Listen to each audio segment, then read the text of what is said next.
continent where democracy is under attack, and that's in Uganda.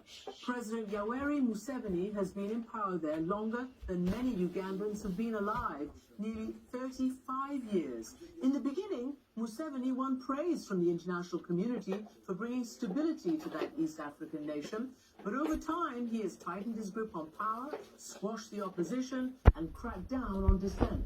With elections due in January, Museveni is now facing an unlikely challenger, pop star turned politician of the people, Bobi Wine.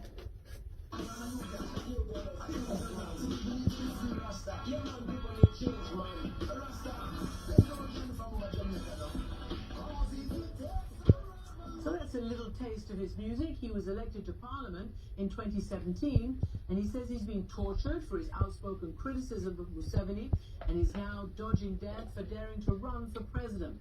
He was arrested last month, his car has been shot at, and he now wears a bulletproof vest to campaign. And Bobi Wine is joining us from the Ugandan capital, Kampala. Welcome to the program. How difficult is it for you? I've just read a litany of the pressure you are under and the very real bullets that have been fired your way. Tell me why you're taking this risk. Thank you very much for having me, Christian. And pardon me if I look so spaced. I've just been forced out of 3 districts tonight, where the police officers are not allowing me to sleep in those districts. Right now, I'm in Arua, and the only hotel that was willing to take me for the night is a hotel where my driver was shot dead, and I also survived dead on the 13th of August in 2018. But I'm happy to be here. I am taking this risk because it is worth taking, because nobody else is going to do it other than we ourselves. And in any case, not taking the risk is even taking a bigger risk, because nobody is safe. Those that stay home and keep silent about the enslavement, and we who speak out. That is why I dare to represent my people in this struggle. So, I said many people weren't even born when the president first came to power. In fact, 80% of the Ugandan people are under the age of 35, which is how long Museveni has been in power. But what is it that makes you believe that somebody who's held on to power for this number of years is ripe for a challenge and potentially could be defeated by somebody such as yourself? Well, I was also 4 years when President Museveni took charge of our country. But like you mentioned, the biggest part of our population is under the age of 35. Precisely, over 80% of our population is my age and below. These are the disconnected young people, the unemployed, the excluded, the have-nots. Our country has been divided into the haves and have-nots. So these are the masses looking and searching for a different, searching for better, searching for change, but most importantly, wanting to be free in their country, wanting their voice to be heard. That is the constituency that I am representing. What gives me confidence that we can overwhelm the dictatorship is the history, the recent history in Africa. The young people did it in Zambia. The young people did it in the Sudan. The young people have done it all through history. That is why I believe that if we stick by the law, if we come out massively and vote, we can be able to overwhelm the dictatorship of President Museveni, and for the first time in our life, also have a taste of true freedom. So, look, I've interviewed the president several times. The last time was a few years ago, admittedly, but he insisted to me that the opposition is free to operate in his country. This is a little bit of what he said. Opposition in Uganda competes on a level playing field. There is no opposition which will stifle, but otherwise we will never restrain the opposition at all. So, level playing field, no restraint.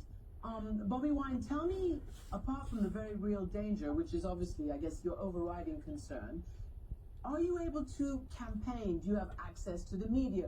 What are the issues that you're facing trying to mount a credible campaign? Well, it is funny for President Museveni to say there's a level playing field for the opposition.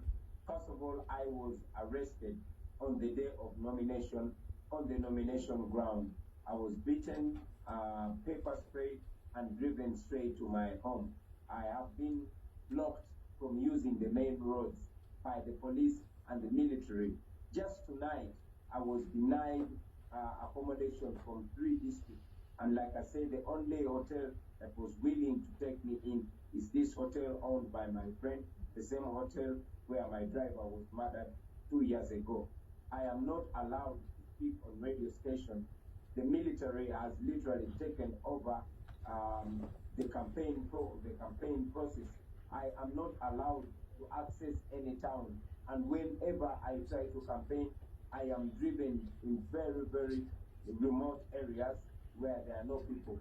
Thanks to the dynamics the way they are, because the people, especially young people, have had to walk miles and miles to access us. The only media that I can be allowed on is social media. That is the only media that we have that we can use to communicate to our people. As you mentioned, I have to put on a bulletproof for me to be able to campaign. I have survived 2 assassination attempts in the last 2 weeks, where bullets have been shot in my car, on the tires and in the windscreen. Tear gas canisters are thrown at us every time we are tear gassed and brutalized, and even shot with live bullets by the police and the military. That is the ground that President Museveni calls leopard. Bobby, let me ask you this, because I just wonder whether you think the January election is going to be free and fair, and if not, what do you think the recourse is? We've seen what happened in Belarus a few months ago. We saw the international community, the EU, make some noises, but not a massive amount has happened there. We've got a new president and a new administration coming into the United States. They say they're going to put human rights back, certainly somewhere centrally in their foreign policy. What do you think the U.S., what are you calling on the United States should do? Because let's not forget, the president is a very close ally, has even visited the White House. First of all, I know that already the election is not free and fair. We are only going into this election as a protest vote, because we know that the people of Uganda, even amidst intimidation, even amidst harassment, they will come out and massively vote. And yes, I am sure they are going to vote out of President Museveni, because 35 years is just enough. My only plea to the United States and the entire development community, the entire international community, all the development partners, we have always been calling upon them to put the observation of human rights and the rule of law as a precondition for cooperation here in Uganda. We know that the United States has a very strong partnership in Uganda. We receive over $100 million a year to work with security. But again, this is the same money that is being used to murder people, to oppress Ugandans, and to abuse human rights. Just over 2 weeks ago, more than 100 Ugandans were shot and killed for showing support for me, for coming out to protest, and yet it is within the law to protest peacefully. We do not have any guns, we do not have any stones, but we are being attacked brutally by the police and the military that are armed to the teeth. People are being slaughtered every day by a president that takes pride in murdering people. Just the other week, President Museveni came out and confirmed that he indeed had ordered for the mass murder of people of Uganda. So we call upon the United States to put the rule of law and observation of human rights as a precondition to cooperation, and to also call to order President Museveni, who seems not to listen to any other voice apart from the international community and precisely the United States of America. I'm just going to put their position before I head to another question. The government says that you were arrested and you've been, well, I mean, I can say harassed, they'd say stopped because you're quote unquote breaking COVID rules by campaigning. But I want to ask you this.